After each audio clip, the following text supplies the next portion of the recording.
பூரண சுயராஜ்ய தினம். 1927 சென்னை மாநாடு, இந்திய தேசிய காங்கிரஸினுடைய மாநாடு வந்து சென்னையில் நடந்தது.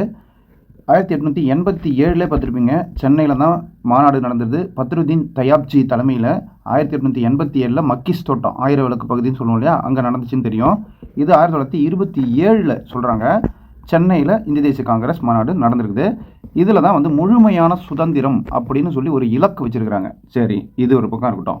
ஒரு 2 வருஷம் கழிச்சு பாருங்கள், 1929 லாகூரில் அந்த இந்திய தேசிய காங்கிரஸ் மாநாடு கூடுது. அதில் வந்து ஒரு தீர்மானமாகவே இதை ஏற்றுறாங்க. பூரண சுயராஜ்யம் அப்படின்னு ஒரு தீர்மானமாகவே அதை வந்து இயற்றுகிறார்கள். பூரண சுயராஜ்யம்னா முழு சுதந்திரம்னு அர்த்தம். அதுதான் இதை வந்து 1930 ஜனவரி 26 ராவி நதிக்கரை இருக்கு இல்லையா, அந்த நதிக்கரையில் ஜவஹர்லால் நேரு வந்து ஒரு தேசிய கொடியை ஏற்றி வச்சு சுதந்திரத்தை அறிவிக்கிறார்னு சொல்கிறாங்க. இது என்னைக்குன்னா 1930 ஜனவரி 26 சுதந்திர தினம் கொண்டாடப்பட்டதுன்னு சொல்லணும்.